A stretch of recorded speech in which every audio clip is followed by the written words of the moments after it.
There we go. Oh, had me on me. Welcome, fight fans. Thank you guys for joining me here and joining us on our show here. It's always better when we get to come back to you after a nice weekend. And Maddie and I, we didn't hit a parlay last week on the show, but we did have a nice weekend overall. We had Bilal Muhammad. I'm sorry. Comments got really mad that my accent from Colorado came out there. Bilal Muhammad ended up winning the main event. Paddy the Batty, awesome moment in London. Tom Aspinall, baddest man on the planet. Really good weekend in Manchester last weekend, Maddie. So I got to bring you in and then ask you the question that I always ask you. Of course, the man, the myth, the long shot legend, Matt Tanner. How you doing today, buddy? Where are the haters at? That's what I gotta say today. Where are the fucking haters? Where are they at? I got Patty round one finished 7-1. Aspinall round one. Bilal Muhammad by decision plus 390. Bilal money line plus 228. Yeah. I almost swept the main card. So Yeah. I'm back. I'm feeling good, but I have a feeling we're on a lot of opposites this week. So it's kind of scary because last week we were so aligned. Yeah, you know what's funny is that maybe the big fights we've talked about that we might be a little bit unaligned from, we might actually end up sweeping some of the little fights because you and I actually aligned on my biggest play this week, so that's a good news as well as a starting point. So I think we'll be able to craft something. I teased this show, Maddie and I might actually bare knuckle box on stream about Michael Chiesa and Tony Ferguson. We'll jump to that when we get to the main card. Take the under. Yeah, you guys might just end up taking the under is what you take from us, but. We got 13 fights on this card. Abu Dhabi. We got Cory Sandhagen, Umar Nurmagomedov in the main event, bantamweight title limiter. So it's a pretty good card for a non-pay-per-view. Any high-level takes on the card before we dive in, like fight by fight here? Best non-pay-per-view of the year. Yeah, I think it's a really good one. It's stacked up like a pay-per-view. So why don't we dive in? I think maybe the prelims a little bit behind that, and this might be evidence of such. Cedric Dumas, Dennis Talulin. They're actually going to run this back. They were scheduled for Saudi Arabia. Visa issues canceled it back. So they kept this matchup for Cedric Dumas and Dennis Talulin. A bunch of guys where it's kind of the shrug emoji in UFC. Cedric Dumas has had his ups and his downs. And Dennis Doolin's had a lot more downs coming off a knockout loss to Christian Leroy Duncan in his last fight. So, Maddie, these middleweights probably fighting for a roster spot here. Dumas minus 225, so a little bit of juice. We got to figure out maybe if we're doing anything with this one. I did see something stand out from the props, but curious what you're thinking, man. Yeah, so Dumas, his last fight was super fluke to me, honestly. Sure. I think Nursultan Rozaboev, we have a lot of question marks about him. I think Clint was onto something when he was taking Dumas as a dog in that fight. Obviously, it didn't pan out the right way, but I think the thought process there had some validity. Yeah. I don't know. This is a weird fight, though. Dennis Talulin, like, he's got to win at some point. He's had 3 really tough opponents. You go from the Iron Eternal to RoboCop to Christian Lee Duncan. True. Just 3 guys that are pretty much better than you almost everywhere. Like, it's tough, right? His last win was Jamie Pickett. Yeah. So he's on a 3-fight skid here.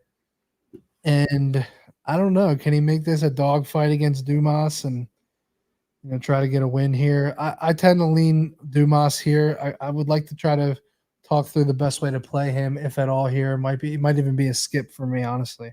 Mm-hmm. I definitely think that there is a glass half full, glass half empty approach with Talulin, where yes, he has lost to 3 straight guys that we consider to be pretty talented, but at the same time, he was also losing to Jamie Pickett. It might have been 0-5 in UFC, if not for a couple groin strikes, and then he ended up coming on after those 2 in the second round. So, it really does depend. I like Dumas to win this fight. I will never forget the first time I played Dumas in this fight. He was like minus 135, and then he got steamed to heck before the fight got canceled. So now this line, not as good, but Talulin really struggled defensively. 36% striking defense. He's actually not defended takedowns horribly, like entry-level takedown defense.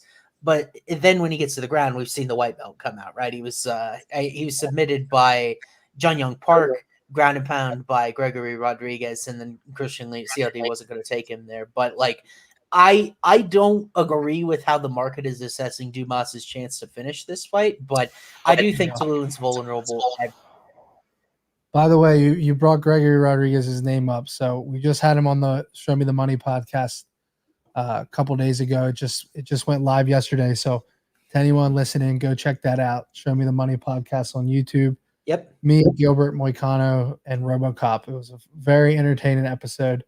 It's up right now on YouTube. But I asked RoboCop, I said, bro, if you finish that sub in the third round, I win $100,000 this past weekend. I had a $1,300 three-legger. I had Patty by sub. Who was the minus 125 sub early in the night? Patterson by sub and RoboCop by sub. And it lost by one leg on RoboCop. I had 3 parlays that all lost by one leg this past weekend. And the second one was a decision parlay. It was Bilal by decision and then 2 others by decision. Mick Parkin, who got the KO, and then another decision. So I went 2 for 3 on the decision parlay. I went 2 for 3 on the submission parlay. And then I had Patty and Molly round 1 to win 50 grand. And Molly, I'll never bet on Molly again in my life. She's dead, absolutely dead to me. Worst favorite in MMA history consistently. So 3 parlays between 50 and 100 grand. I lost all 3 by one leg this past weekend. And we still had a monster weekend, but it could have been a huge weekend. Dude, it was so weird. It was a weird one for me. Marcin Prachno was my biggest play. It didn't work out. I loved Molly inside the distance. Didn't work out, but I basically swept everything else. So it was just a weird weekend, man. Like the reads were on and off. But let me run this by you in this fight here. Dumas and Tulugin. I think Dumas is a white belt. He wasn't able to finish Cody Brundage with a ton of control time, ton of ground time, where he basically quit. I don't agree with him being plus 310 by sub here at all. KO is plus 400. I would so much rather play that. It's actually his lengthiest outcome in the fight. And I like Dumas by KO at plus 400. Tulugin's 36. He doesn't have very good head defense. He hasn't taken punches extraordinarily well. And like Dumas is a guy that is a good athlete, and like he is a total dumbass, just as his name would say, like from a legal perspective. But he's a good athlete, and it seems like he's in the gym working hard. And I think at some point he's going to spark some dude, which is kind of the reputation he had before the Contender Series. So it could be Tulugin. I agree. I mean, 4-1. I didn't even look at the number going into this show. And again, when I said to you, let's find a way to play this, I was expecting like plus 250 on a knockout there. Like I was not expecting 4-1. That just feels like the right play here. Maybe even around 2-3 KO here. I don't know, but I think I would take the stab at the KO at 4-1 here. I mean, the decision. I was going to lean the decision until I looked at the numbers, and the KO to me, and a guy in Tulugin who's just getting chin left and right. I don't understand why we wouldn't take a stab at that at 4-1. Yeah, we are going to have Brad work on the echoes so that we get that corrected for you. It actually already sounds a bit better. So we'll have our sound guy work on that for us. And we'll move on because I think we're kind of in agreement on this fight. Lean Dumas, lean KO probably don't want to be overly exposed to this. So we'll move forward here to the next fight on the card, which I think you and I are both super excited to talk about. Right, Matty? Oh, yeah. Hold on, we need Brad to move on. Trying to fix the sound. Oh, he's fixing the sound. Yeah. That's more important because, of course, everybody needs to hear us. We're good? I think sounds good. We're good? Okay. I think that I still hear a tiny bit. Let's see what chat says. I think it is. I think it's good now. It sounds a little bit better. All righty. So we'll move forward here. Maddie, you and I have been looking forward to this fight. Probably the biggest line mover thus far. When we look at this fight between Jai Herbert, Rolando Bedoya, I actually still hear the echo back here in a minute. I can't hear it. Oh. It's not good, Brad. It's still fucked up. Yeah. This is an important fight, so that's the only reason I'm taking time. We want to make sure we get our thoughts out. What's chat saying? Is it bad for the chat? Let's get a thumbs up or thumbs down from the chat. It's worse than RoboCop's submission ability. That's not good. That means it's not doing well. Here, let me see if I can reset some stuff here.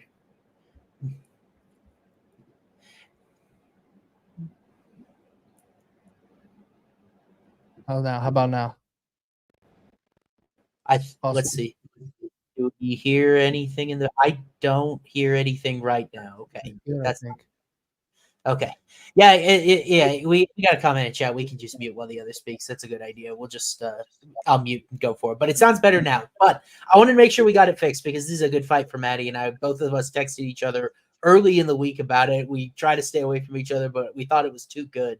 Jai Herbert taking on Rolando Bedoya. Herbert minus 158. Bedoya was actually plus 152 on Sunday, and now he's closed all the way here. Maddie, we've got those social media videos of a ripped Rolando Bedoya. Are you excited about it? And should we play him here as an underdog at plus 125, even if the people have missed out on some of the better lines? Yeah, 100%. I love Bedoya here. He looks absolutely shredded. I think this is a much better weight class for him. I mean, the dude sits in the pocket with chaos, bro. Like, I think if he's able to kind of close the distance here, and get inside, he can really bother Herbert here. I think he can just really hurt him on volume and accumulation of damage. So I wouldn't be shocked if he gets a late stoppage here, but I just like the ML play on the dog side. So I don't think he should be a dog. I think this should be a pick 'em, if not a small favorite. Jai Herbert is kind of that guy that is constantly overvalued because he dropped Taporia. Like we see this shit happen all the time. These fighters that maybe aren't as good as everyone thinks have these big moments, and then people constantly remember that shit in the back of their head. And I fell for it too in the past, but I just think Bedoya is a different level of toughness. I think he can walk forward and stop these kicks, close the distance and just get in the pocket, land volume, and I think he can win this fight on the scorecards or maybe get a late stoppage. Yeah, I feel like that Herbert is a guy, I don't know if he's overvalued because of the drop of it's a weird thing. He's at a tough level of competition. Like, remember, he went to a draw with Ludovic Klein, a guy that we all kind of like. But I just really struggled with him from an analytical perspective. Negative 0.46 striking success rate, just a 41% striking accuracy, 45% defense, both below average for this division, well below lightweight's average, which is one of the better divisions in UFC. And he's not really a grappler, just a 10% takedown accuracy. So I don't know where he bothers Bedoya. Jai Herbert's only 2 UFC wins against UFC featherweights. Bedoya coming down from 170, and this dude went 15 minutes with Chaos Williams. I don't have any questions about his conditioning. I've actually had questions, like we got a comment in chat, Bedoya looking a little chubby. This is a screenshot of how he looked at 170. If you go find on social media, he's looking much more trimmed down and like you'd expect a UFC fighter to look at 155. And I definitely think Bedoya is the value side here. I think he should be favored. I would still take plus 120 in this moment in time. Even if you miss the best of the number, I still think it's wrong. I would favor Bedoya here, even though I can't quite model his sample yet. Yeah, I'm with you, bro. I love this dog. I put a nice size bet on it a couple days ago. Yeah, me too. I've got 3 units on it. It's my largest money line. Now, I want to ask you, like, do you think you'd play a KO here? He's gone to a decision in his first 2 fights. Like, what do you think? I like the money line the most. I could see like I honestly could see a round 3 TKO just based off of accumulation of damage. But I just played the money line. I did bet Moicano. Moicano loves Jai Herbert in this fight, but he fought Jai Herbert, and Jai Herbert tagged him a little bit early on, and then and then Moicano got him out of there on the ground. But I don't know. I don't know if he's like a bias towards the guy he beat, but I don't get it. I mean, I know Herbert's probably the more technical guy here, but I just think Bedoya is going to be big, come forward, good shin. I don't know. I don't understand why he's a dog. Yeah, I don't either. It's a little how I felt like Prachnio, but like I was also saying D1 Bukowskis could have been lurking because that's an issue. I really don't think Bedoya. What'd you say? I still think Prachnio was the right side in that fight. Yeah, Prachnio ended up shooting for a takedown that made himself have a problem there. But guys, I know the audio is still not perfect. We're gonna try to work through it. I got a confirmation that yeah. I don't know. Yeah, I'm not sure, Maddie, why you can't hear it. I can definitely hear it like coming back through your mic coming through it. So they'll work on it in the studio. But do you have a mute toggle on your mic at all? Oh, okay.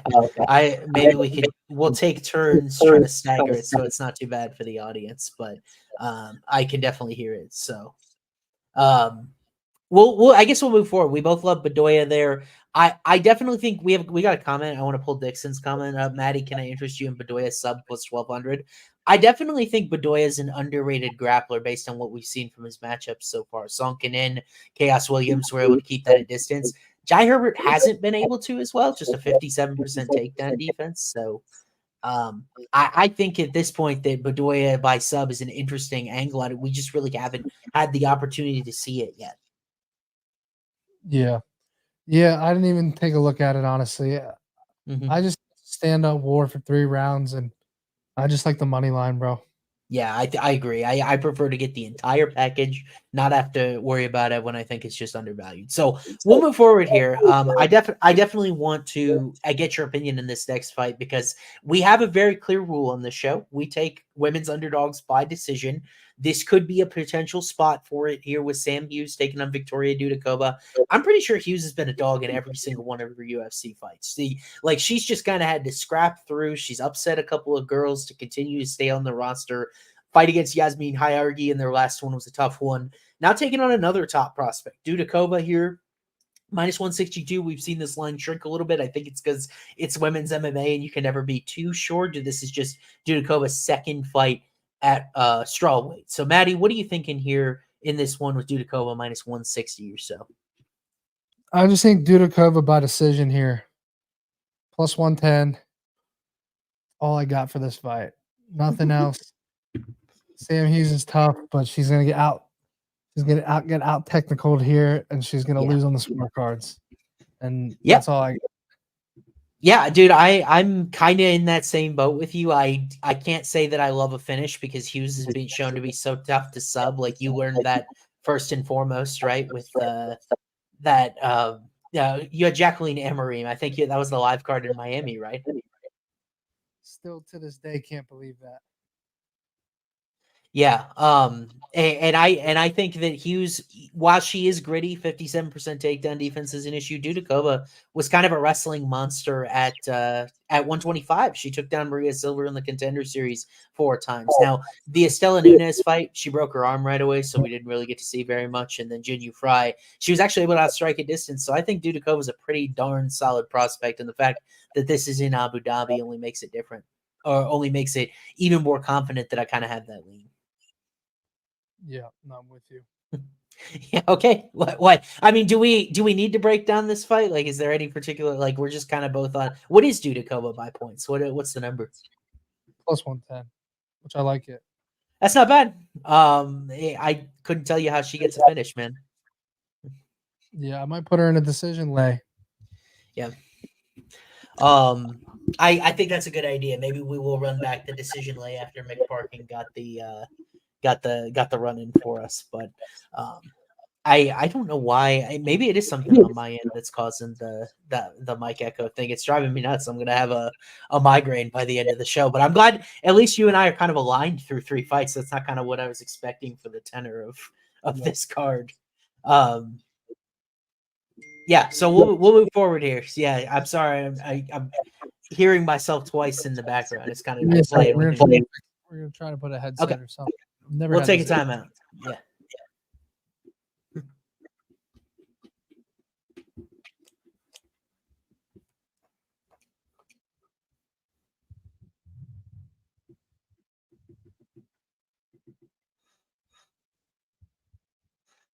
It's a great question.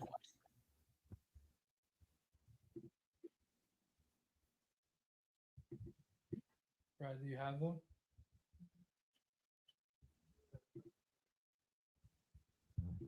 We're gonna try to connect some AirPods, see if that fixes it.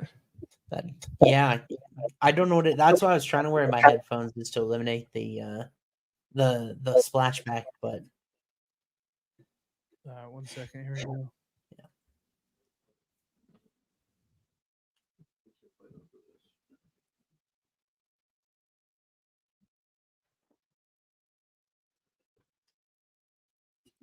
All right, talk. Okay, how about now?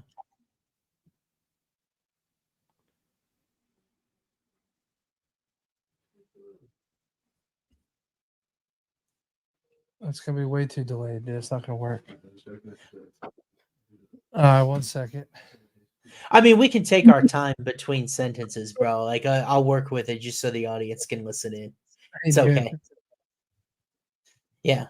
you just talk through this fight because I don't got shit on this fight anyways. You talk through it. Oh, okay. Yeah. Well, that's not great because I was definitely hoping for help with Jordan Vucenic as well. He's making his debut short notice from Cage Warriors here. He'll be up at 155. This is the second short notice opponent in a row for Guillaume Ladze. We know what happened last time. He got out to a lead against Elvis Brenner. Cardio ended up failing him. And then all of a sudden, Ladze looks up and he's finished in the third round, and Brenner scores this massive upset that has propelled his career. So I think that's why people are a little hesitant at minus 215 here. Vucenic seems like a well-rounded guy coming in as the Cage Warriors champ, but always adjusting to UFC level competition. Guillaume, a guy that has had a very tough strength of schedule, also went through Demir's Magulov and Mateusz Gamrot. So, Matty, some general thoughts you have on Guillaume, and then maybe anything you have on Vucenic so far, because I'm just not sure. Yeah, I mean, how's that sound? Is that good? Yeah. Okay. It's when I talk, it's the issue. Yeah.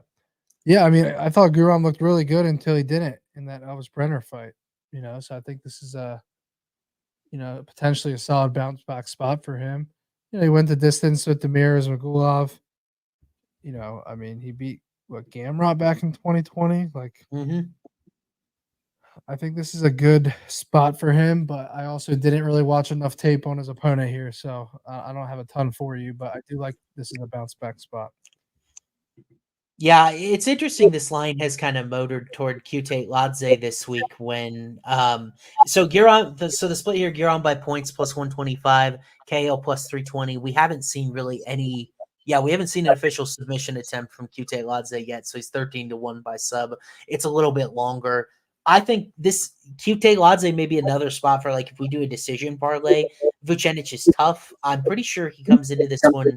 If he's not undefeated, I'm pretty sure he hasn't been finished, at least in his recent Cage Warrior career. I was very impressed when looking at some early footage on him. I think we're good on audio now. Yeah, I hear it a little bit. I'll let the guys. I'll let the guys in chat tell us though. I just hope it's not too bad for them. Yeah, he's never been finished, by the way. 15 fights, never been finished, Vucenic. So I think this one is a good bet to round 3 to start at minus 112. Solid bet in this fight. Let's see what the total is. Oh, this fight minus 144 to go the distance. So I don't think that's a terrible number. Worse. Brad said it's your mic this time, Austin. let me try something different. Give me one moment. All right.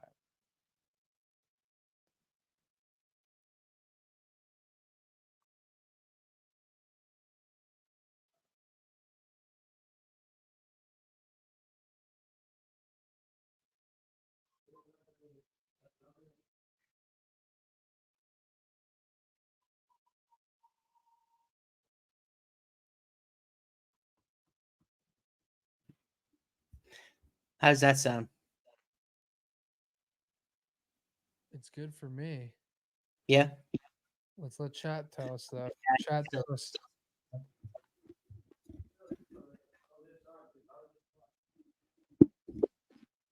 Chat, tell us the audio. Yeah, how's the audio sound? Specifically when I talk. It's always when I talk, Patty. It's not when you're talking. You got thumbs up. Fun stuff. We'll record. Hey, this is, by the way, I never would specialize in this. This is why I look at fight data for a living, is because I think this stuff is so aggravating, the echoing and stuff. We still have problems. Yeah. Give me one moment. Let's see if I can swap to some emergency. We'll see if I can get an emergency thing going.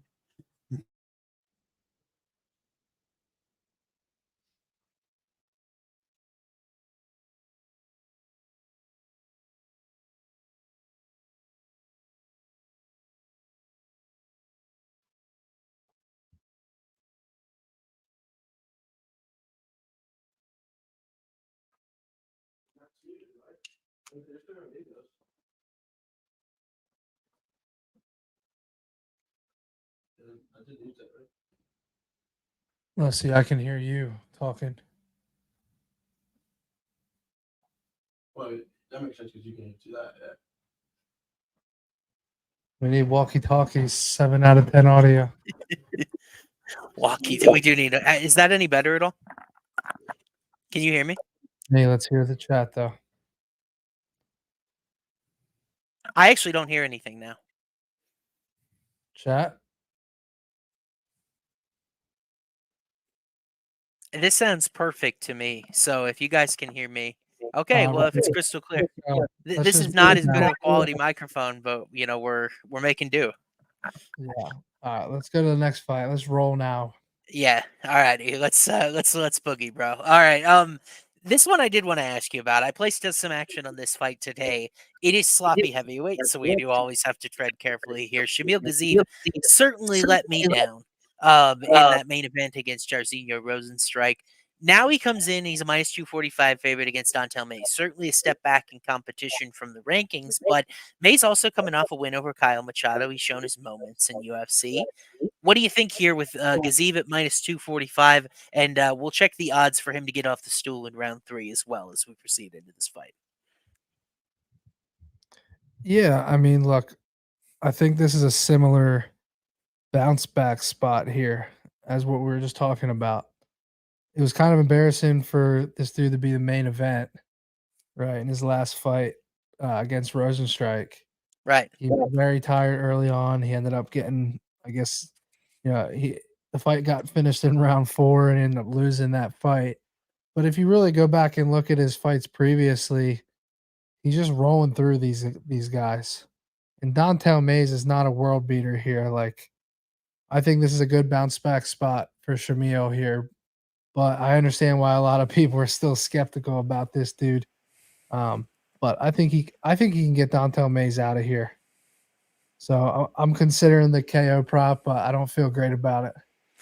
Yeah, I bet Mays today, and I got a little better number than we're showing here.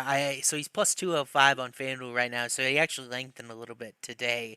I just think that Mays should not be plus 200, plus 210, whatever you end up getting him with the Gazeev's cardio issues, and also Dontel is a weirdly well-rounded skill set. Like he's got 75% or 60% takedown defense, excuse me.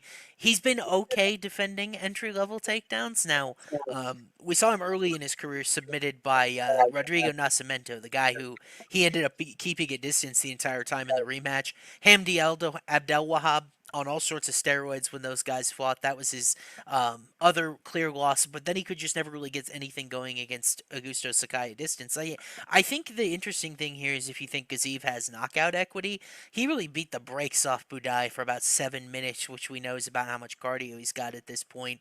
But does Mays have that sort of... He's longer. I think he's more athletic.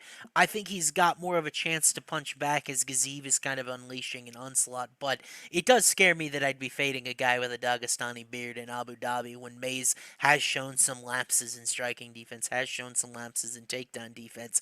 I still think he should be closer to plus 140 in this spot, so I felt like I had to fire. Yeah, I don't like this fight. Yeah, it's kind of an ass fight. Yeah, I take Gaziev here, but I probably I won't take his money line. So this might be one that I skip, honestly. Yeah, we'll see. We'll come back when we're sniffing around props. I think Mays by points would be probably the angle I would go with, but at the same time, are we gonna lay that in a decision parlay? It's plus 550. Probably not. That would be the angle I'd take. And the question is, if you're doing a cardio angle, do you go Mays maybe round 3 instead? It's just I think it's a really tough thing to decipher. I think Mays. I texted Clint McLean about this because he wasn't sure about Mays. He wasn't sure about his chin, even though he kind of likes him. I think he wins 8+ minutes if this fight goes the distance, but that's a huge if. So I don't blame you for passing it all. Yeah. I don't know what the hell to do. Let's move on to better fights, shall we? Including at least I think this next one is a better fight because I get to tell you how terrible I think Muhammad Yahya is. Yahya, we last saw him fight. He fights out of the UAE, so we're gonna see him in a lot of these Abu Dhabi cards. Taking on Caue Fernandez, who got taken down a bunch by Mark Chiesa in his UFC debut. Chiesa was able to land I'm getting the official number as my internet's also quitting out on me. 3 takedowns in that fight. Lost a split decision because Jacasey didn't do a lot of damage with said takedowns. It was kind of an ugly fight through and through, but he's minus 360 because he's not Muhammad Yahya. So, Maddie, this is a pretty lengthy line, but do you get the same sense on Yahya that I do? Or are you concerned about a guy that hasn't won in UFC set at minus 360 here? Yeah, no, I think yeah, it's terrible as well. Yeah. Dan is the much more dynamic striker. Good kicks to the body, the head. I think he can. I think he can put this dude away or win at 30-27. Yeah, so let's take a look at. I want to make sure I don't miss anything in terms of his submission upside because we know about the striking. That's kind of the highlights you see.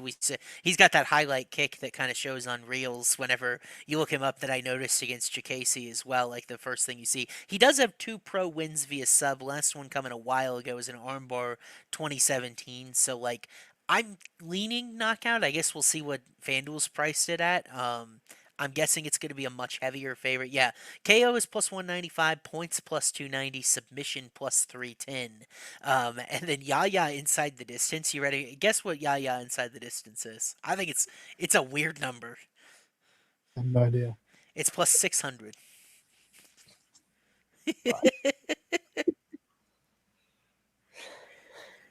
What do you do with a guy that gets out techniqued by Trevor Peek? You know, like what do you do? Fade him.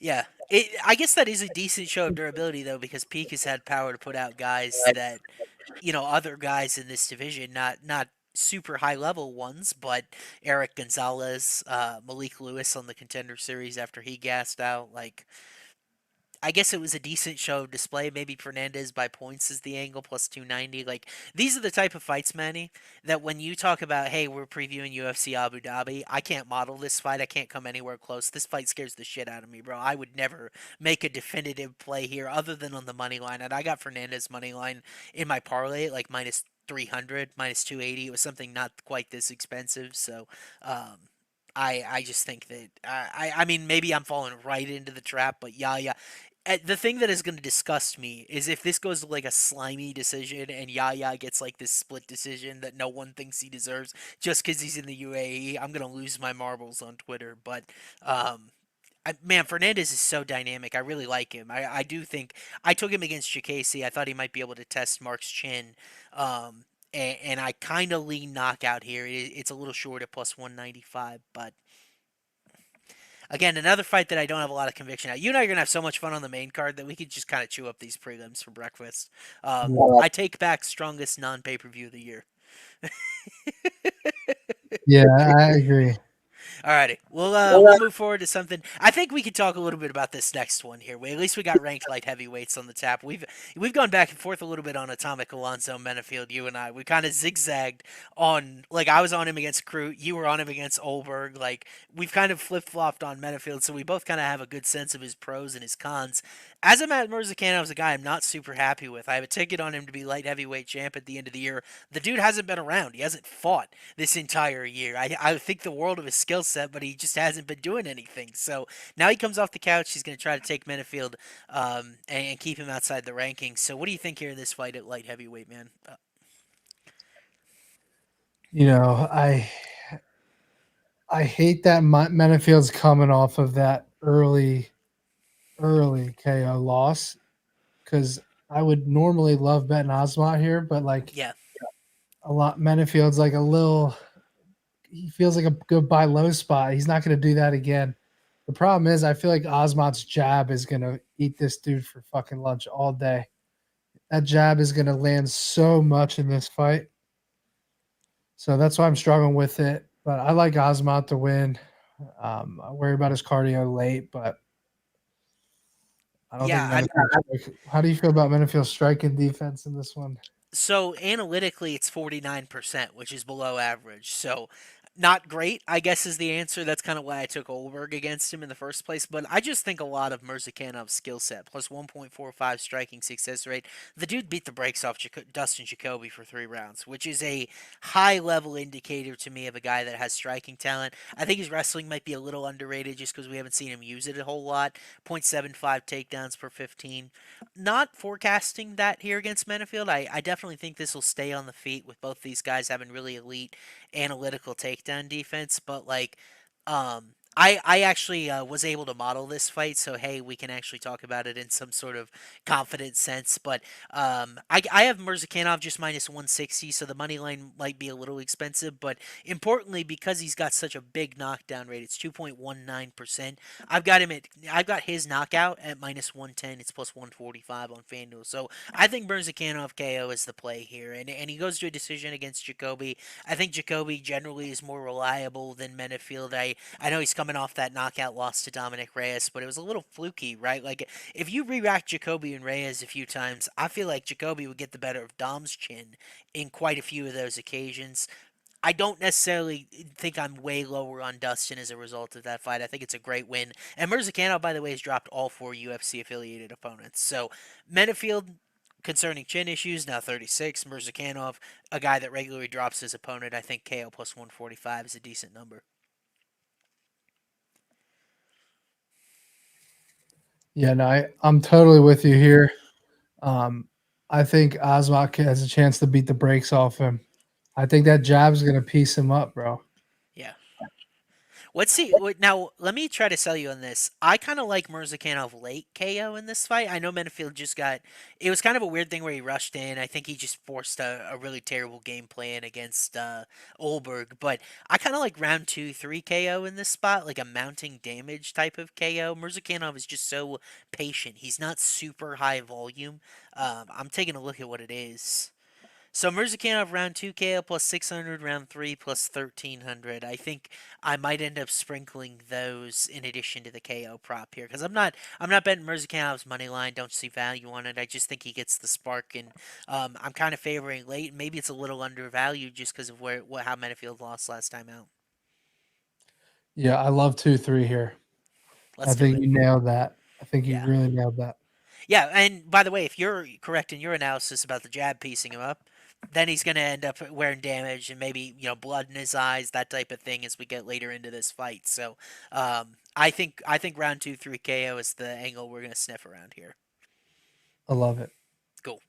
Alrighty. We'll move on. I just saw someone in chat say you don't steal my thunder, buddy. I modeled the fights on Sunday. Okay, like I have my results here. I'm not stealing anybody's thunder. If I could do this in live action, I'd be a superhero. But is this really the next fight? Did they change the fight order on me? Did they This is the bump main this down to card. the prelims? I wasn't ready for. Oh, wait a minute. This is the I've first got fight of the main card. I'm pretty sure. yeah. So we should have Alvarez Brenner here if we're out of order. Did we? Okay.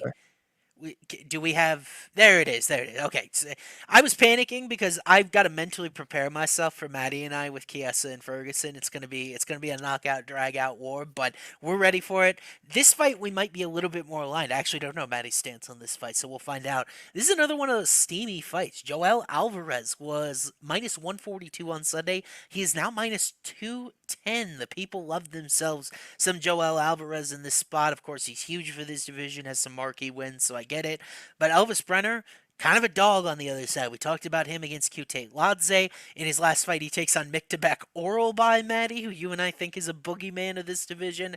Brenner will Yeah. say anywhere, anytime, anybody. The question is, can he actually get his hand raised against a guy like Alvarez who has so many physical advantages? I'm curious what you think in this fight because I was able to model it and I had my side once again pretty quickly on Sunday.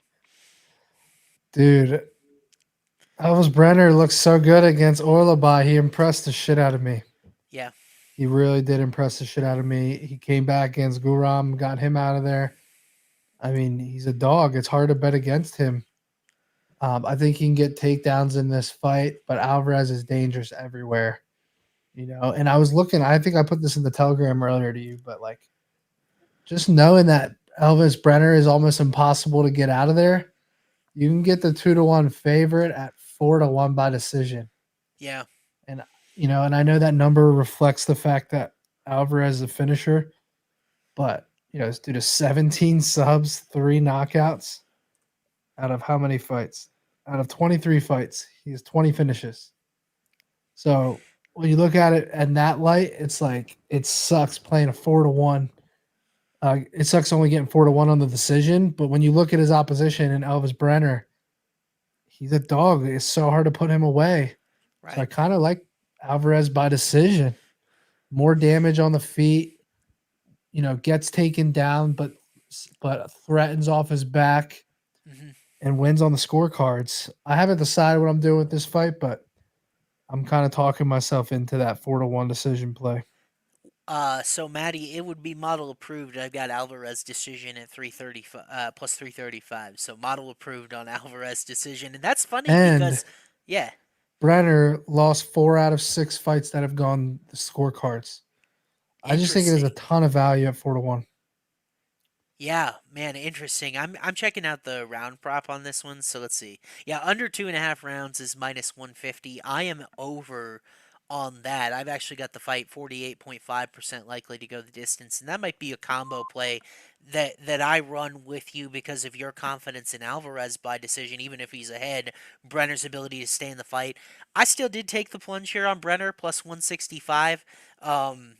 I do think he is definitely working uphill in this fight athletically, but the thing is, if you go back and watch Alvarez's fight against Mark Chiesa had a lot of success in that fight. Landed a couple takedowns over 3 minutes of control time. The stoppage was kind of weird. Like, are there things that I think Brenner can do in this fight to bother Alvarez to get him on bottom? And like Alvarez, when he had nothing left, and when he was on bottom against Saryuki, and he got elbowed in the face to produce one of the nastiest bloody TKO ground and pounds you're gonna ever see in especially in a division like lightweight, and Alvarez, that was really kind of what took him out of this ranked contender sphere.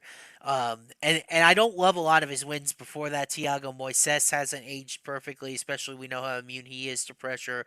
Alexander Yakovlev, Joe Duffy, Danilo Belluardo. I couldn't pick Belluardo out of a stand-up line, man. Like, and not a lot of great wins. Whereas Brenner, we talked about Qute Ladze gets the dub over him. Oral Bai is an absolute beast. He fought Zubaira Tukhugov as well, like Khabib's guy from 145. So, and he was able to quickly knock out that guy that upset you against Kurt Holobaugh, Kanan Kraszewski. But like I Brenner's just a classic shoot a box dude, and when I look at plus 165 with a shoot a box guy against an 11% takedown defense, some striking defense concerns for Alvarez 50%. Like I've got Joel just minus 110 to win, so I'm showing value on his decision prop. I've actually got it almost the most likely outcome of the fight. But I don't like Alvarez's money line here at all. I think Brenner's the side, definitely is a money line, and I think I'm going to play the over in conjunction. That way, if Alvarez does get the nod, and you're a very happy dude, I'll at least have made my money back because the over's plus money here, and Brenner's plus money as well, and then maybe I'll sprinkle a little bit Brenner by decision, which is plus 360. He more likely to win a decision than Alvarez, plus 430. So it's lengthened a little Alvarez on FanDuel right now, Matty. It's plus 430 as we sit here in real time. So it's kind of interesting. Yeah. I don't hate anyone that's taking a dog shot here, that's for sure. You know what I just saw is Brenner round 3 is 19-1. If Alvarez gasses out. Yeah. That's a pretty crazy number. Yeah. Considering Alvarez, I feel like he just he finds these submissions, but like Brenner's never been subbed. Yeah. Never once been subbed. I have to play Alvarez decision here. Yeah. So Jacasey, I'm pretty sure my red flag on Jacasey going into that fight, 0 career UFC submission attempts. It's a similar one I had with Curtis Blades last week. So I was concerned about Jacasey's BJJ defense going into that fight. He didn't submit Moises, and I mentioned the rest of the guys are bums. I don't think he can submit Brenner, dude. Like Brenner's grappling is slick, and Oral Bai to me is a better grappler all around at lightweight than Alvarez is. Like Alvarez might be a little more tricky in his guard, but I think Oral Bai against Alvarez, Matty, if you lined it, what would it be? Hold on, I lost sound. Oh, it's okay. 1 second, I can't hear you.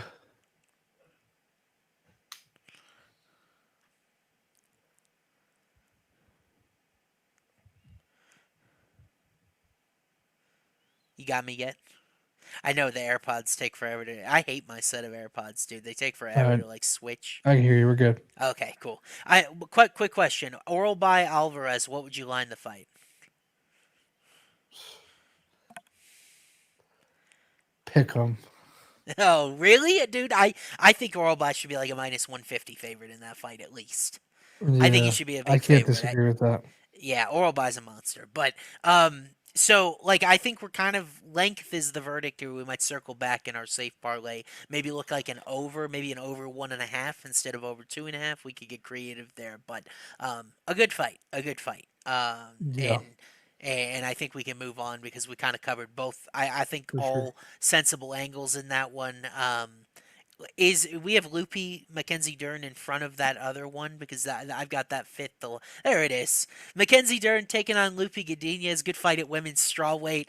Actually excited for this one, Maddie. I got a bit of a surprising model result, but I actually been talking with Hey Jive about this one for like a couple months at this point, and D-Day is coming. I was afraid I was going to get a boned on CLV here, but I didn't. I already bet this fight on Sunday, so I'm curious what you think as you're watching this fight, and you may not know what side I'm on. Where do you sit as these two battle, and really kind of like an eliminator type of fight at strawweight? Mm.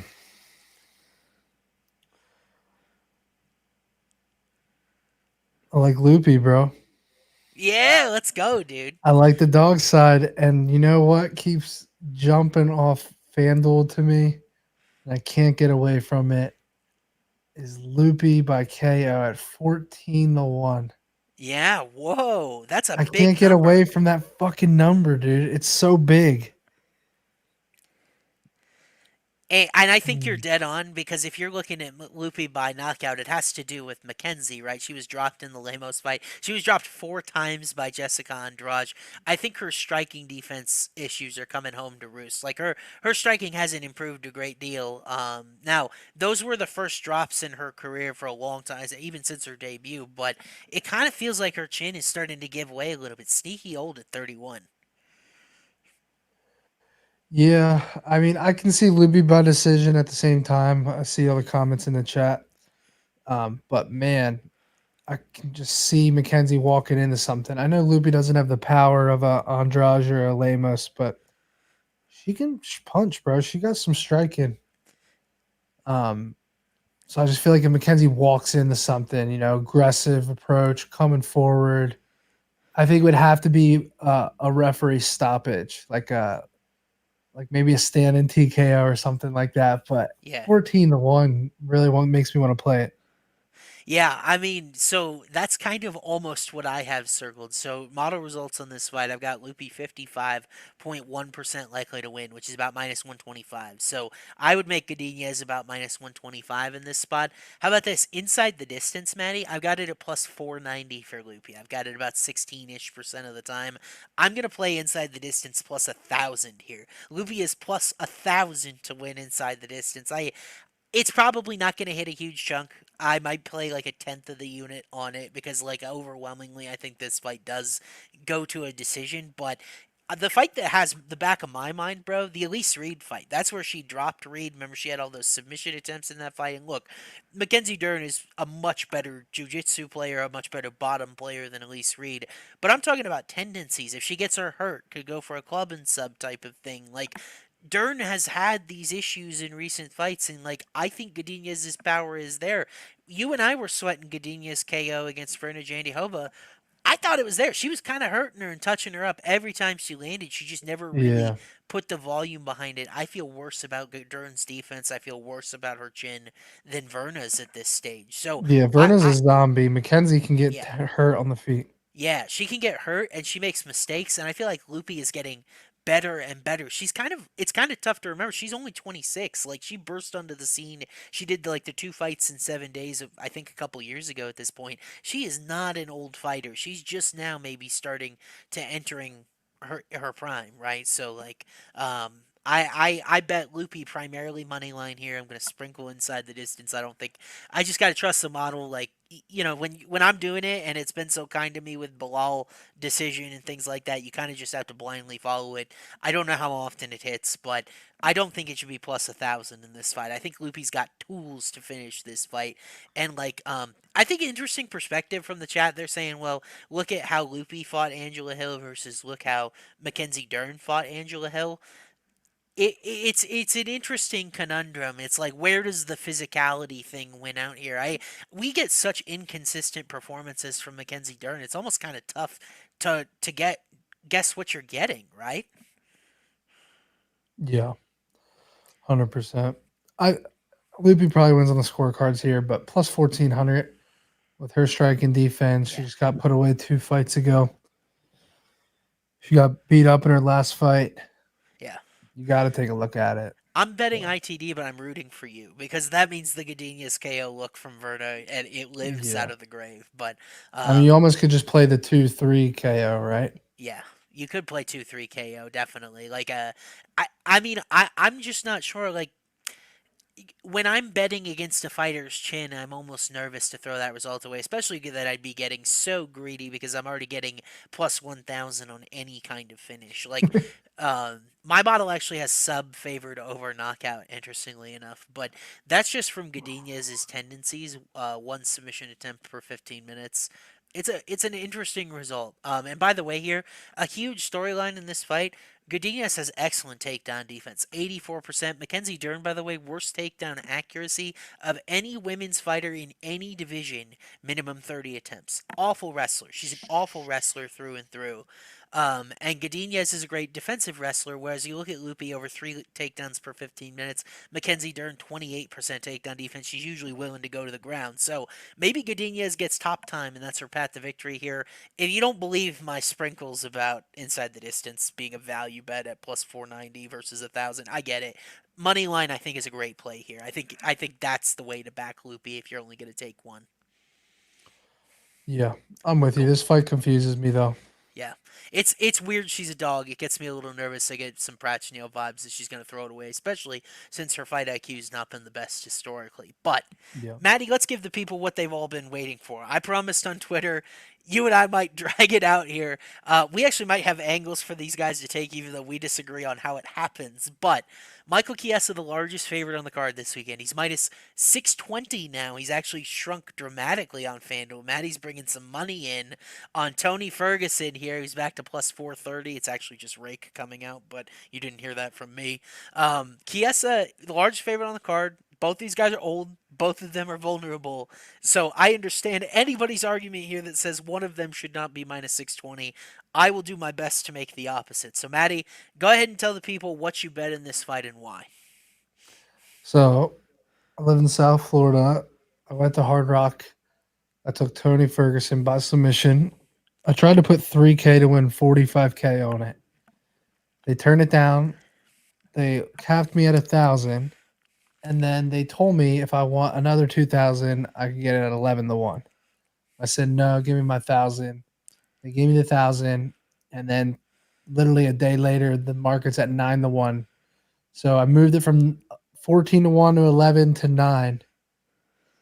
Here's the thing about this fight. You could get this fight to end by submission at even money, which I think you like that, right? Because we know Chiesa gives up the Darces. Mm-hmm. We know he's been submitted 5 times. We know Tony has 9 submission wins.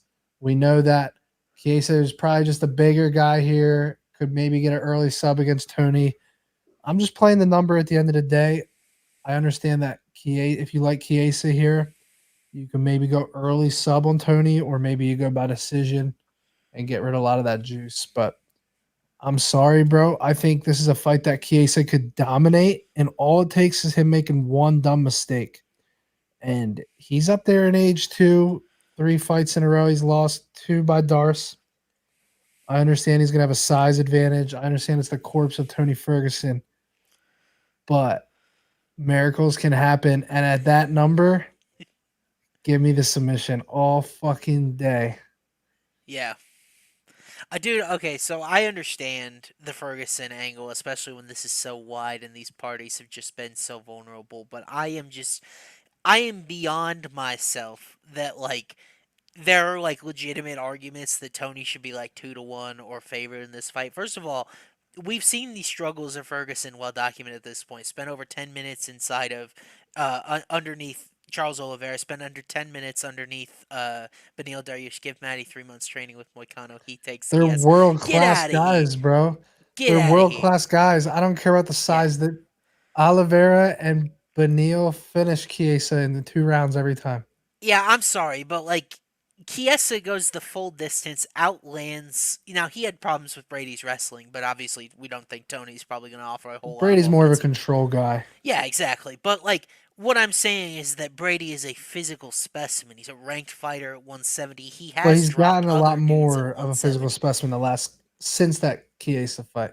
Really? I mean, like, I had a very high opinion. I took him against Chiesa in that fight, which is kind of why I feel. Now, I will say, I think Chiesa at this point, I took him against Holland. He kind of let me down in that fight where I thought he was going to be able to have some of the takedown success, but Holland's had much better takedown defense at 170.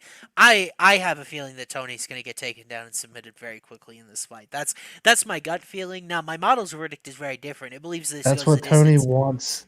Yeah. Tony wants Chiesa to come in aggressive and try to sub him because all it takes is one fucking mistake. Yeah. Tony's gonna snatch something. Let me look at Tony's last official UFC submission attempt. I guess it was in the Dariush fight. I don't remember it, but before that, it was against Kevin Lee. I just think that I would be stunned if like the most obvious path to defeat for Chiesa ended up getting the better of him. I would be much more fearful if he doesn't have success with his takedowns. Tony's able to keep his feet, and then his volume starts to pile up on the feet. Like that would scare me. Maybe Chiesa does get desperate, and that's where the sub comes from. Model says the best value value bet in this fight is Tony points. It was something stupid when I looked earlier today. Like when in the reality, I think both of these guys certainly could have difficulty finishing each other. Chiesa subs plus 135. Ferguson points is plus 1100, bro. It's like you could have got an 11-1 long shot. Like I feel like that was a better dart than like Chiesa on the other side. But in reality, I think Chiesa piles up over 8-9 minutes of control time at worst here. I think he's a submission threat. I already bet Chiesa, and I have a 10-unit parlay that closes with Chiesa. 10 units to win 10 units. It had Rinat, Fakhretdinov, Peyton Talbot, and now it closes with Chiesa. Kind of like a summer-long huge parlay I did here. I got him at Sorry, minus bro. 400, so I got great value on it. And we know what happens to closing line value. So you all can laugh at me if Ferguson does end up pulling this off for Maddie. And I honestly, Maddie, will you cover me if Tony I ends was up just doing gonna it? say, how much does that parlay pay? I'll text you off the air. If you end up I'll covering double me, it. I'll root for. I'll double it Okay, if you root for okay. Tony. How about that? Swear You to double it, God. and I'll throw half of it on. Well, my model's telling me Ferguson money line and Ferguson points is the bet here. I can't get to it because, and let me specify this is why. The one blind spot my model has that I have not figured out an adjustment for is fighters moving up and down in weight. And I think the welterweight to lightweight transition is a huge one. Like, I mean Poirier, like these guys like McGregor and Chandler, they're like I'll fight at 170. It's just so they don't have to cut weight. Like there's a big difference between a legitimate welterweight contender and a lightweight contender. Like Bilal, I keep doing that, could not cut one to 155. Like to me, it's two different sized human beings. I'm worried about Tony here. Like I think if you like Tony, a good note for him. He says he's sparring again, which might help him with some of his defense and his rhythm on the feet. Like I don't know if that helps with But sub though, Tony, Maddie. here's the thing about Tony, bro. He's kind of tall and long. He's gonna fill out nicely at 170. I agree Chiesa is gonna be bigger and stronger, Yeah, but I think that plays right into Tony, bro. the submission. Like, I'll take anyone against Tony right now on the feet that's a striker. Yeah, Bobby Green, fucking any of these guys. Any of these guys. But a yeah, guy that's gonna come in and just take Tony down. Because I know you mentioned Tony hasn't had a submission attempt in forever, but look at all of his last. Look at those 7 losses. It's all stand up wars. yes. Let Well, me take a look. so I mean, like he was controlled in a couple of the Gaethje one was the most damage. Obviously, he and Nate Diaz. I don't want to like lean too much into that. I've tried to avoid it because it was like on a Let's play a day's game. notice. Okay, what's I'm the gonna game? give you the fighter, and you tell me if Okay, they beat Michael Chiesa or not. okay, fine. Justin Gaethje. Yes. Charles Oliveira, Yes. Beneil Dariush, Yes. Michael Chandler. No. Not at 170. Chiesa doesn't beat Chandler. I've always thought Chandler Chandler was close. starches him on the feet, bro. He stuffs the takedowns and he I don't starches think he him. keeps Chiesa off him. And by the way, we've seen Chandler submitted a couple of times as well. I think Nate Chiesa subs him. Diaz. Chiesa subs Nate Diaz. Not subs him. Decision, No, okay, maybe. well, worst he gets there. Nate had takedown defense issues, bro. Bobby McGregor took him. Green. Bobby's the one of the worst matchups in UFC for Chiesa, so I'd take Bobby. Patty. At 170? Patty gets him at 170. He looked big too at 155. I think Patty His would last get fight. I'm much higher than consensus on Patty. So you make a good point about Tony's level of competition, and my model sees that too. By the way, it's a good point. It's a good Yeah. point. I will say the I one fight yeah. I really hated out of those 7 losses was the Nate Diaz fight. That was the one fight where I was like, he looks super old and slow. But I think it's Yes, because Nate Diaz's style is just really a weird fight. that fight was on a day's notice, bro. They reshuffled that whole deck because of Hamza. Yeah, Like no, I they don't didn't knock Tony for that. all I'm saying Yeah. is fight to end by submission. Can we agree at plus 100 is a good bet? I thought so, but my model likes points, so I think I'm gonna take that one. I like fight goes the distance plus 110. It's hard to finish Tony. It's hard. I think it's hard to finish Chiesa if you don't have a lot of one punch power too. I kind of like fight goes the distance quite a bit here. Bro, he gets Darst every other fight. He got Darce by Luque and Holland. Luque's nickname is literally the Darce Knight. Come on, let's give him a pass. I mean, now Darst Luque. 3 times, bro. By the way, Chiesa beats Luque now. This current version of Luque that's sad and doesn't want to get hit. Chiesa beats him. No, because But Chiesa didn't even hit him. yeah, I feel like Chiesa's involved in the sport still. He's doing the commentary. He's training Brady Heastand. He's in his corner now. I gotta say, he looked awfully gray in Heastand's corner. That's a concern. How gray Chiesa was looking. But we'll move on. We're split in this fight. You're actually aligned with my model, so maybe I'm the biggest doofus of that entire fight. And we'll move on to this one, which I am very willing to hear your opinion about because I've struggled with this fight all week, man. This is one that I have a hard time getting my arms around. I have no action on it. I still don't even know what my action would be on it at this current line. Davison Figueiredo minus 146. Cheeto now shortened quite a bit. He was plus 150 on Sunday. Now plus 114, Maddie. So, do you like Cheeto here as a dog? He's getting some love from a few of the Home of Fight friends. Do you like Cheeto as a dog here and why? I don't like him. I love him. This is my dog of the card. We're going to look back at this fight and be blown away that Cheeto was an underdog here. Interesting. This dude loses to Cory Sandhagen, Sean O'Malley, who are massive bantamweights, tall guys. And now Figgy at 36 years old. This dude got dropped by a Brandon Moreno body kick, didn't he? Or what did he get dropped to Moreno? Yeah, I think it was a body kick. I think you're right. I'm telling you right now, Cheeto's going to kick this dude right in the fucking stomach or in the head, and he's going down. I'm playing Cheeto round 2-3 KO. I'm hammering Cheeto money line. Figgy can try to wrestle in this fight, but this dude's a legit bantamweight. Yep. And it's the buy low spot of the century. Yep. What do you think he's been working on? Takedown defense. When this dude hits Figgy versus when Figgy hits him, you're going to see a big difference in how they react to getting hit. Sure. You know, this is Wolverine versus a guy that's been put down by Brandon Moreno. I don't get it. If you really believe Figgy is just going to wrestle here, then just bet the dude by decision. Don't lay the juice at minus 145. I'm hammering Cheeto here. I love this spot for him. He struggles against the elite, taller, bigger guys, but he ain't going to struggle in this fight. He's gonna put him away round 2. Yeah, I mean, it's a good take. Now, I got to ask you a few follow-ups just for your thoughts on them. Figueiredo, how much do you think the durability thing at flyweight against Moreno was his weight cut? Because it was huge. Yeah, no, it's a good point, but at the end of the day, it's more about Cheeto's durability. Sure. Like versus a normal human. Like I don't think Figgy's not durable. I just think he's like middle of the pack durability. Like I think Cheeto is just Yeah. off the charts. That knee that Sean O'Malley. Can you imagine if Sean O'Malley landed that knee on Figgy? He might still be sleeping right now. Yeah. I mean, I'm that's dead true. ass.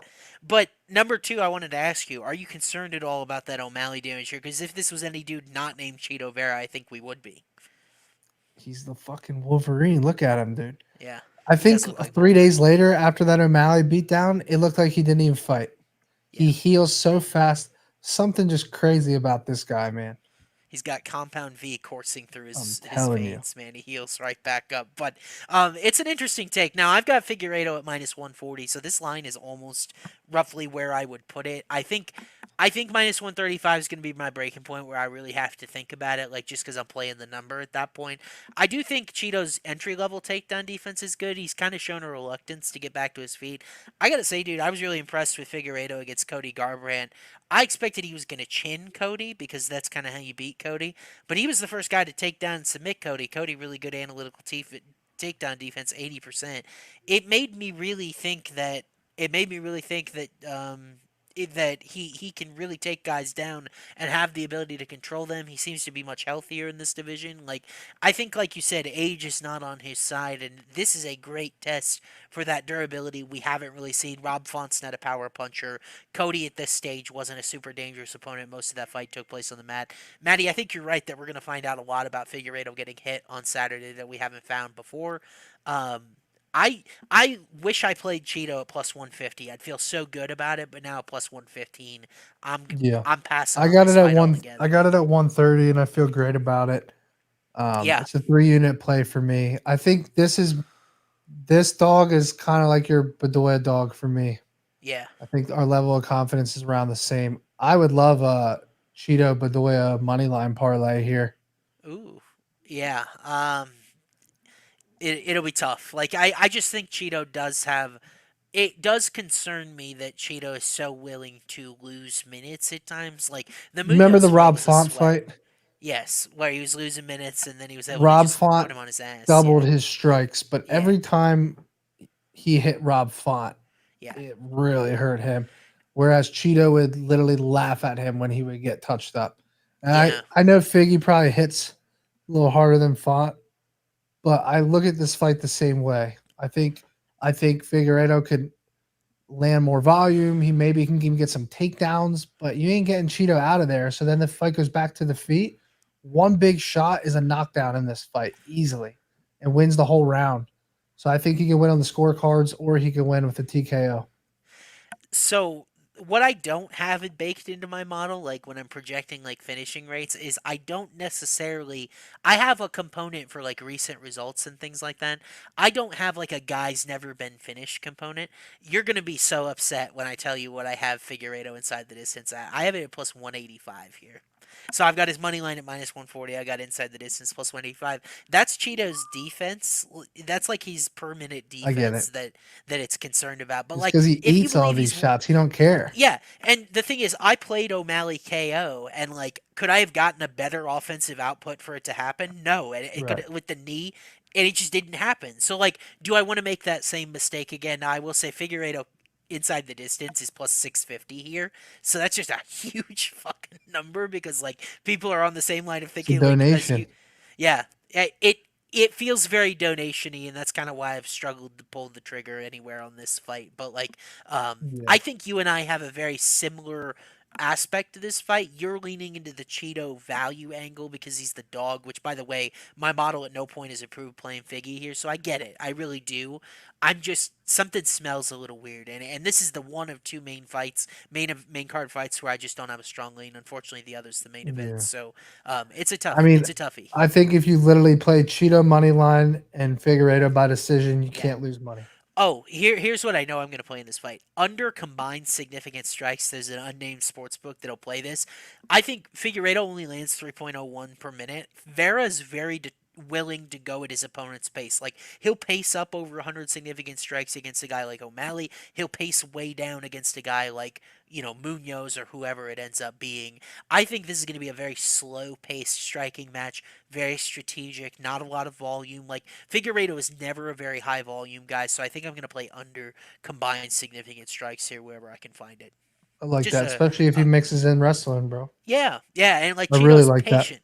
By the way, that might play better into Cheeto money line as well, depending on whether or not the takedowns Yeah. come. So it's an interesting look. But why don't we move on here, Matty? Because I'm going to talk about. I actually made a decent sized play. This is a fight that I really like to bet, and I've actually texted you about this since it was announced.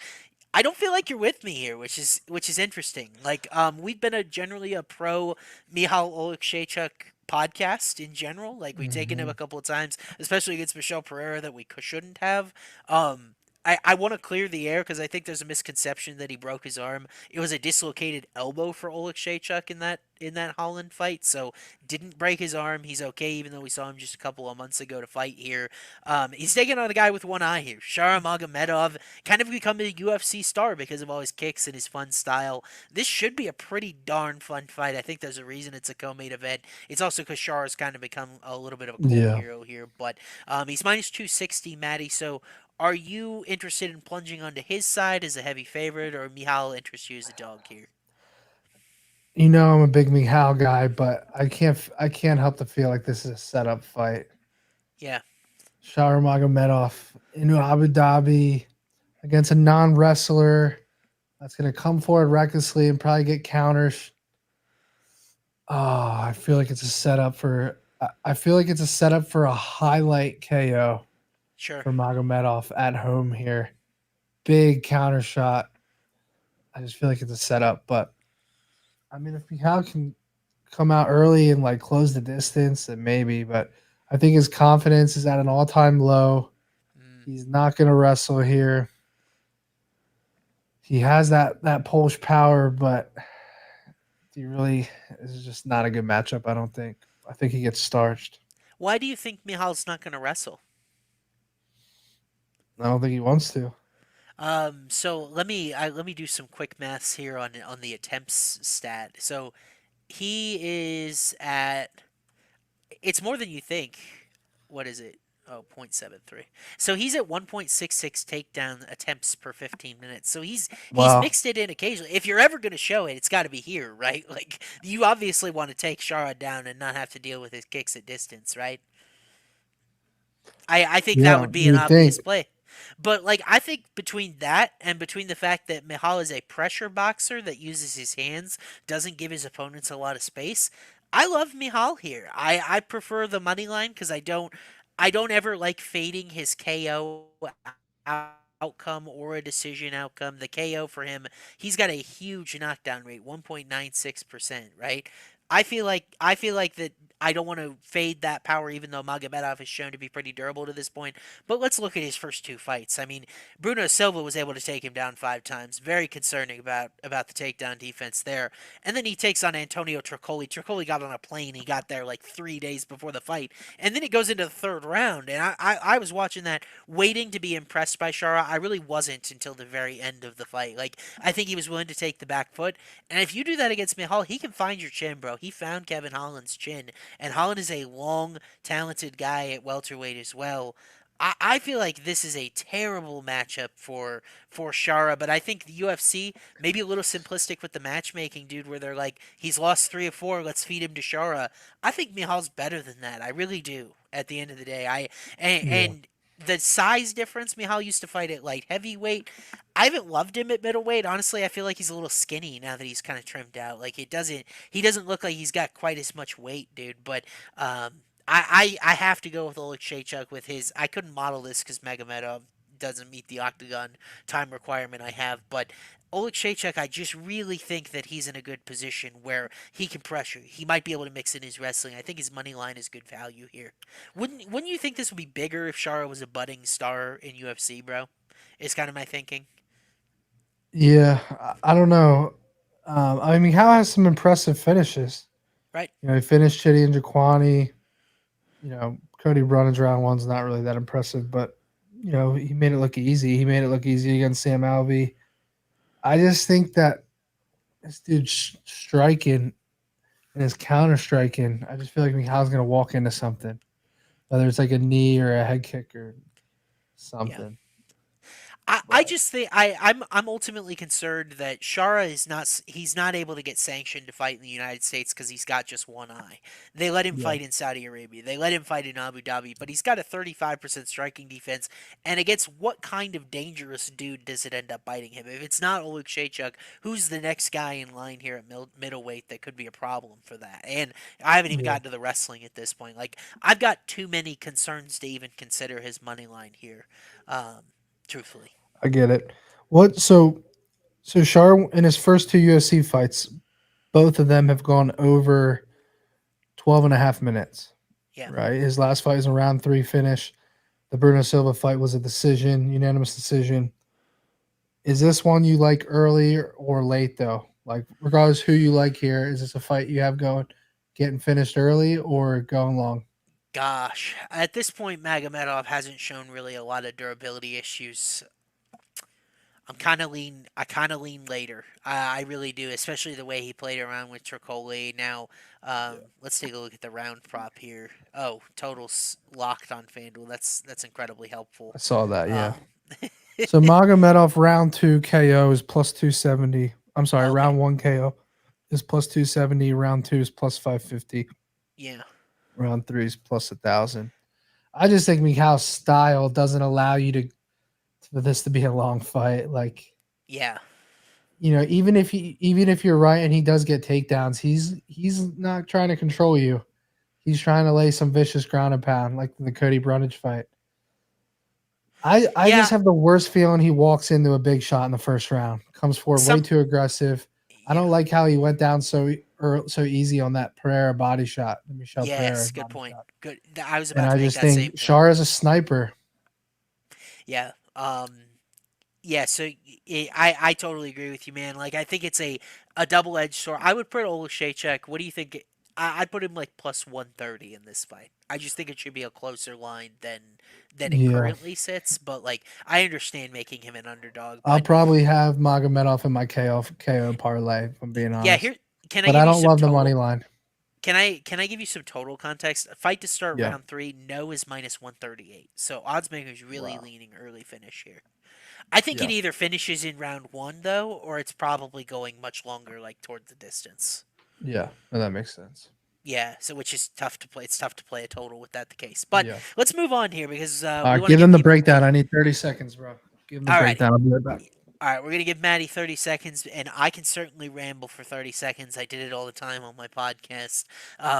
How about this main event here, guys? Umar Nurmagomedov taking on Cory Sandhagen. You guys can pepper your thoughts into chat because I think it is a fight where you have two arguments here. Umar Nurmagomedov, kind of this boogeyman, this guy that no one will fight. He actually has not beaten a ranked opponent yet, and the reason why is because none of them have fought him. Now he fights Cory Sandhagen because the winner of this fight has been promised the next bantamweight title shot. It'll either be Sandhagen or Nurmagomedov here.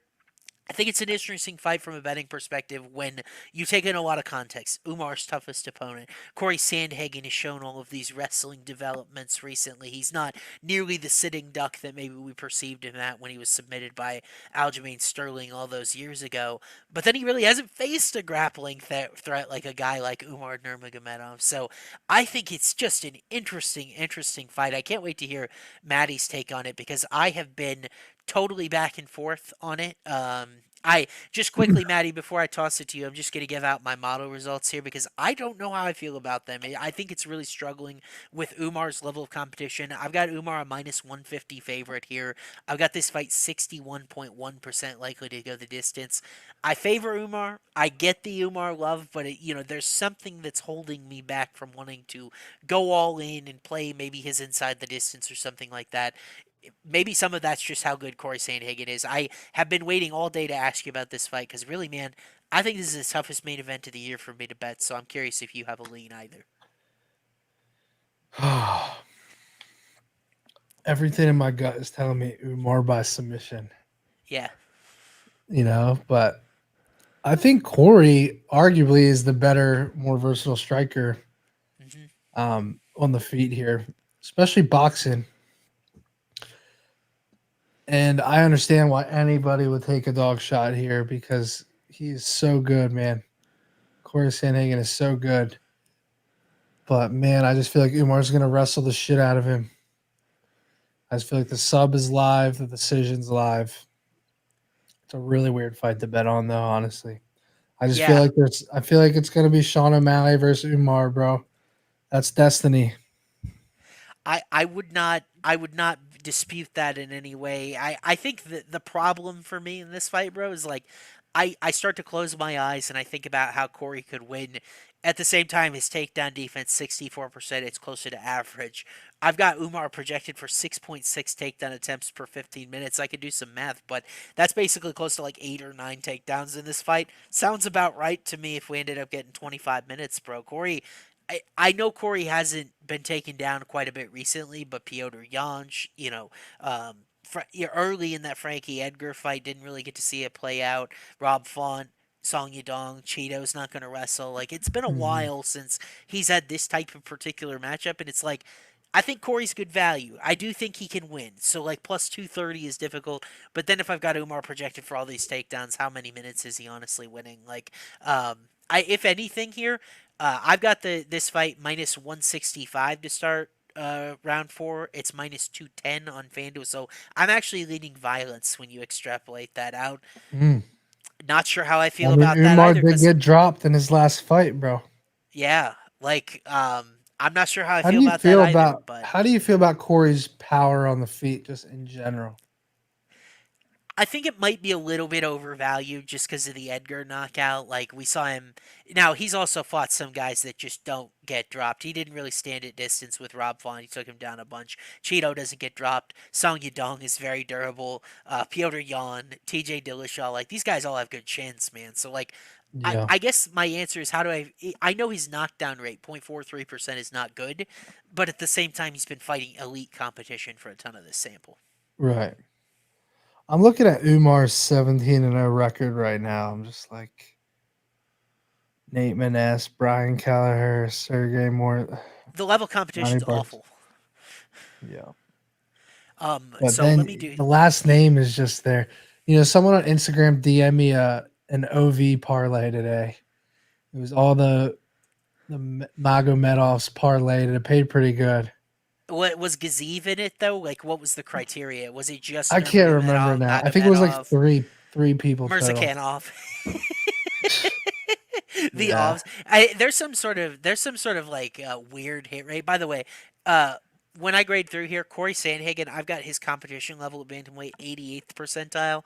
Umar's 48th percentile. That's the gap in level of competition between these two, and I think that's appropriate. It's just like I know how much of that though is because like Umar would beat a Mario Bautista. Umar would probably beat a Song Yadong. Like it's tough for me to justify picking against him just because of that, you know. And Umar isn't putting everyone away either. Yeah.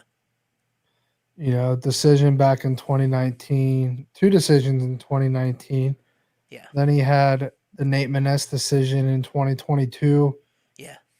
And then the recent one here this year, when he got dropped and still won a unanimous 30-27. Yeah.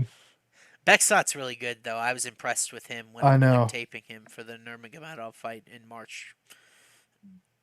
Yeah, I don't know. I think your Umar Sublean might be dead on, bro. I'm really leaning toward a violence play here. I'm leaning toward a Nurmagomedov inside the distance play. When I look at Umar ITD plus 185, bro, it feels long. It really does. And this is from someone who thinks maybe Cory's generally undervalued to win the fight, but if not, like, what's Cory by points?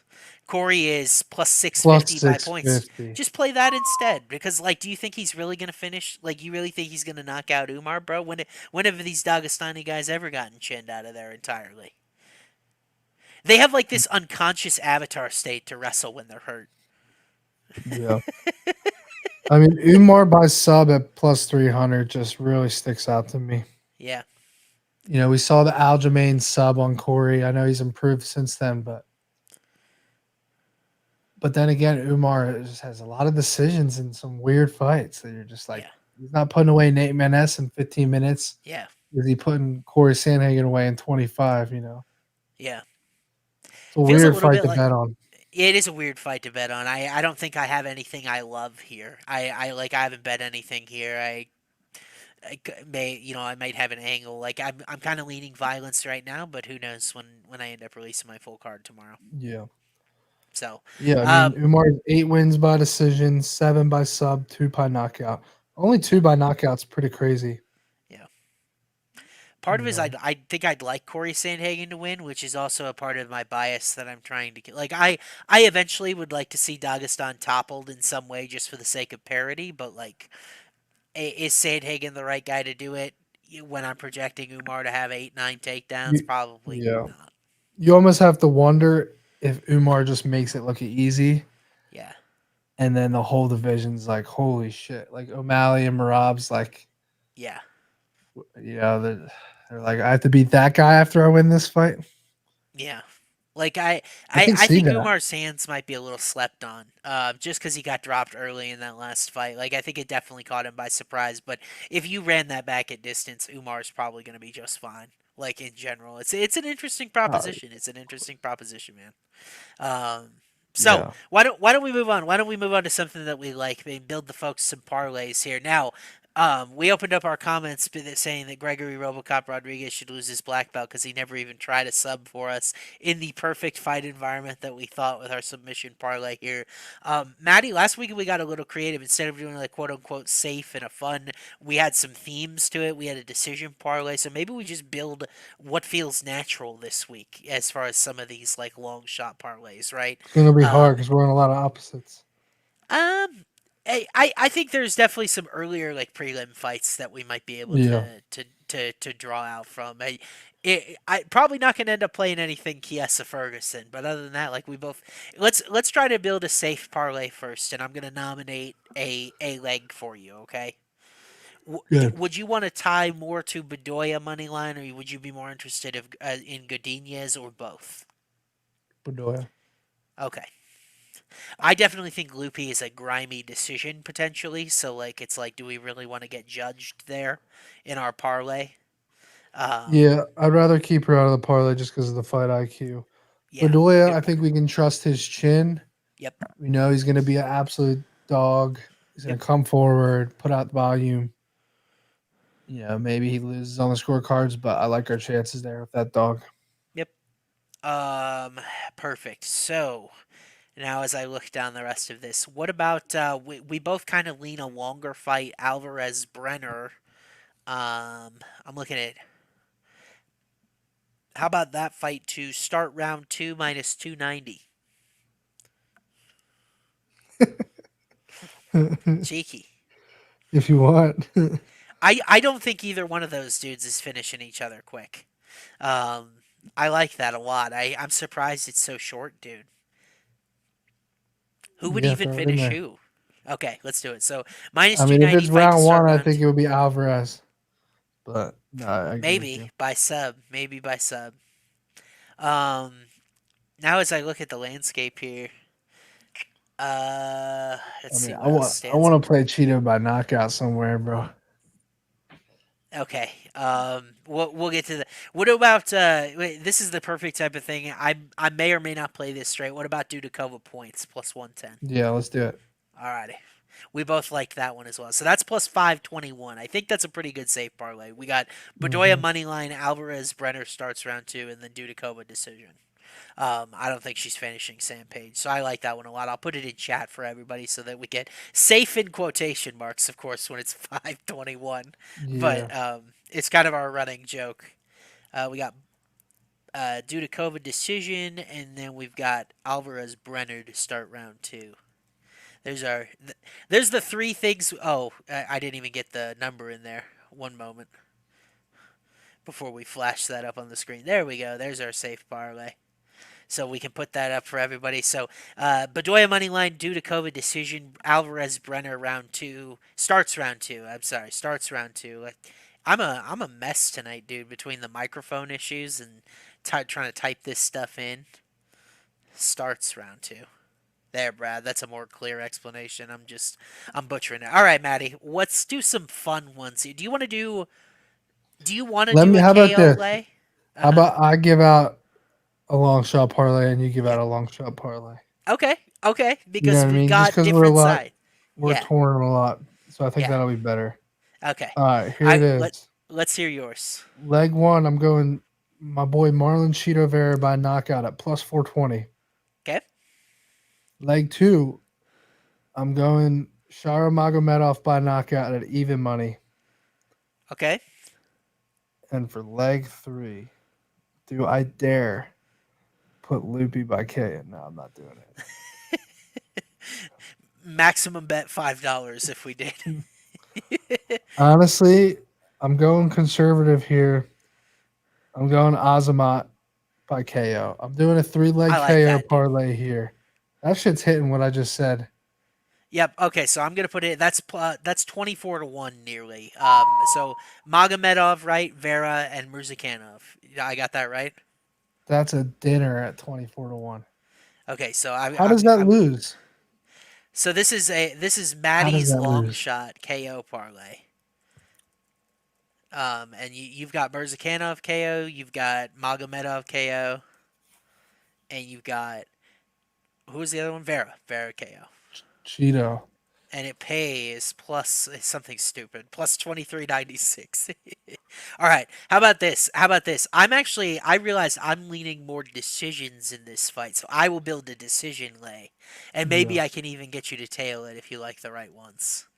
Um, let's take a look here.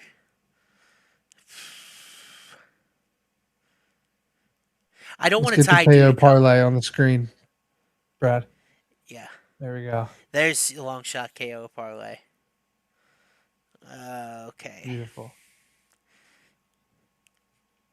so I'm gonna go. I don't like Oleksiejczuk decision. It's plus 550. It's a decent number, but um, yeah, I don't love. I think I'm gonna play Brenner decision. I'm gonna play Qt Ladze decision, and let's see. Should Should just I double trust the dip on model? Dudikova. What'd you say? You could just double dip on Dudikova. I could double dip on Dudikova. Will you tail it if I double dip on Dudikova? What was the first two? It was Qt Ladze and Brenner. Oh, you like Alvarez by decision in that fight. I do like Alvarez by Yeah. decision a lot. How about this? I may not stick to a theme because I really like Dumas KO plus 400. I really like that one a lot. Um, I'm gonna go Qt Ladze points. Go Actually, KO sub decision hey, you parlay. ready for this? I am gonna do. I'm gonna take. I'm gonna take. Should I take Godinez inside the distance, bro? That feels like it's gonna come up awful. I don't think you should. And I love my long shots as much as everyone. I just Yeah. feel like I'm donating when I love that loopy 14-1 KO prop, but I just know it's gonna miss. Like you have no idea how much more confident I am on Tony Ferguson by submission Then than Loopy Luffy, by dude. KO at the same What on number. earth? No, I swear to God. um, this is so tough for me. Can you guys tell that I'm not the long shot guy between us? It was Yeah. came so naturally to Maddie. Bro, I'm gonna tell you. Go How about why you, this? what about How about Bedoya decision? oh, how about this? How about this? Plus 42.37. You guys can bet a whopping $2. You guys can get I'm doing an inside the distance parlay. Cedric Dumas, Kaue Fernandez against Muhammad Yahya. I think he finishes him, probably KO. And Godinez, full plus 42.37. You guys can bet a whole dollar on that because that shit's not hitting. But I like it for a long shot part. What do you think of that one, Maddie? You might even tail that for me. Which Magomedov? I have What is it? Dumas, Kaue Fernandez, Dumas ITD, Fernandez ITD, and Lupi ITD. Put it on the screen. I gotta see. I am. I'll see if you tail this. These I are was three sides we're waiting. not split on, bro. So I just put it my inside the distance parlay: Dumas, Fernandez, Lupi plus Dude, 42. let's sub Loopy out. Let's sub Loopy out, and I'm in. Nope, I'm keeping her in there. Model approved, All right. plus 490. All right, I'm fine. keeping her in there. It's my parlay. It's my parlay. I can cry if I want to. How about that? Yeah. I like that, Matty. Dumas ITD feels good. I'll tell you that much. Yeah, it's plus 130 on its own. I might have to, like, I don't love his submission chances, but Tulugan is a white belt, so I might have to just play ITD instead of Cat. It saved me with Patty. I thought Patty was gonna knock out Bobby, dude. It saved me. I played ITD instead because he got the sub. You just never know. You Yeah. just never know. 100%. Yeah, I mean, Bobby hadn't been sub since 2009. Right. But it's a different level. And it's just It's like kinda people why on the fucking chat right now. Scroll up on the chat. They said Alvarez never won a decision.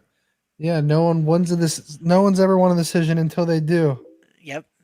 And If just there's a like guy you're going to win a decision against, it's Elvis Brenner, who's never been finished. So you can say, oh, this guy's never won a decision, but the guy he's fighting's never been finished. yeah. So if there's a time it's going to happen, it's this time. I Tell just think Matty Alvarez that- on the feet does more damage in this fight and then threatens off his back. And I think he wins 29-28. I want to do a Don't tell decision Matty lay. that, but- Let me throw a Decision decision parlay? lay in. I'm going a Okay. big decision lay here. Okay. And last week, I had the 3-leg decision lay with Bilal in it, Mick Parkin in it, and who was the third leg? It was Nathaniel Wood, dude, plus 230. We cashed that Nathaniel shit. Wood, Bilal Muhammad by decision. Yeah. Both cashed easy on those two. Fucking Mick Parkin wins by knockout. I'm going to hit a decision lay. I'm telling Do you. you want to throw Alvarez in it if you're starting one? That's my first leg. I'm going. Okay. So I'm gonna give you guys a decision lay right now, and I'm gonna feel good about this. We're going Alvarez decision plus 400, plus 430 on FanDuel now. Mm-hmm. Plus 430. Then for my second leg, I'm going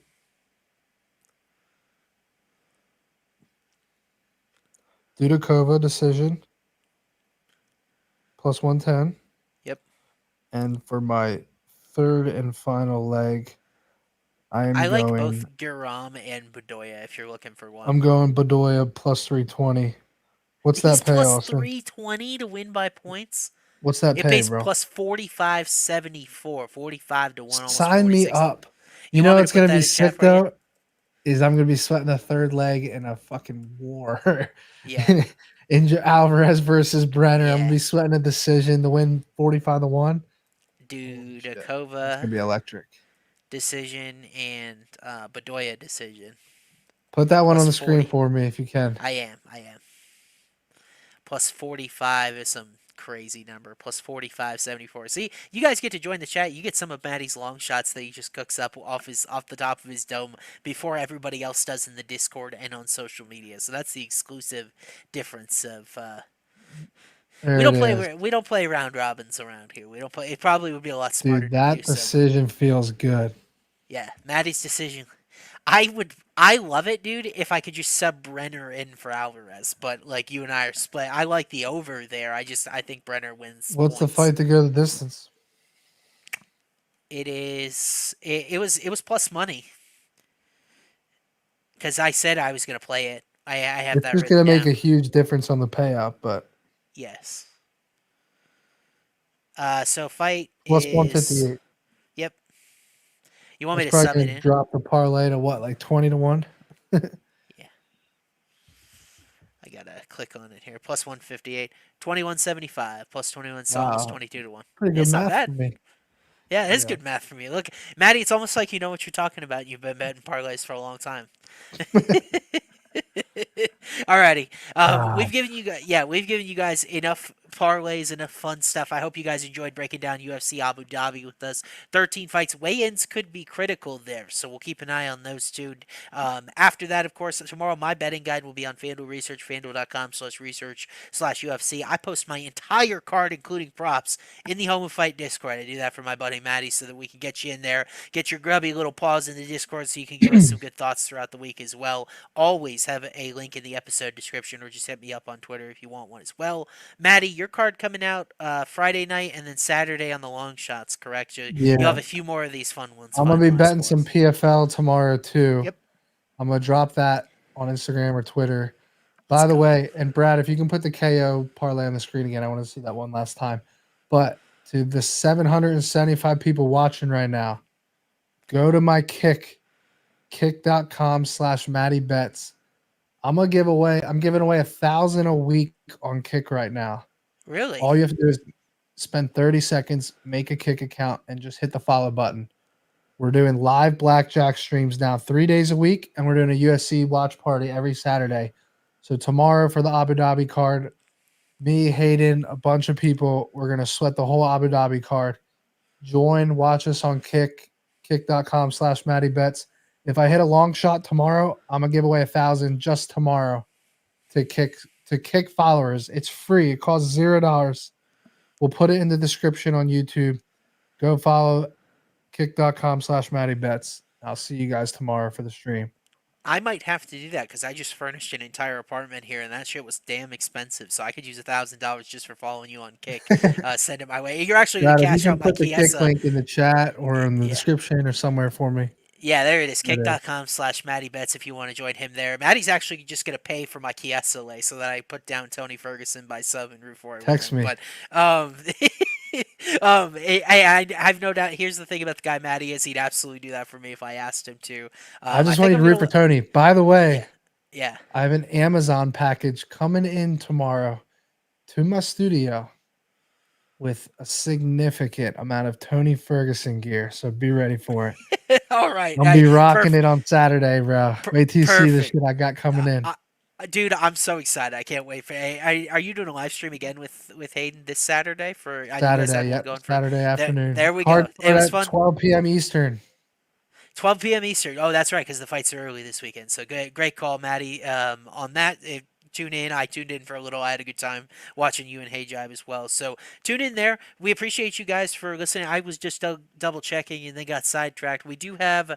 Let's see, we got an Apex card next week. Oh boy, Marcin Tybura, Sergey Spivak 2, the rematch everybody's been waiting for. So Maddie and I will break down that Dookie card next week for you guys as well. Thanks so much for watching us. But until next time, we hope all your bets, your parlays, cash, tell them about them. We love to hear from you guys. We appreciate the support on the show so much, and we will see you next week.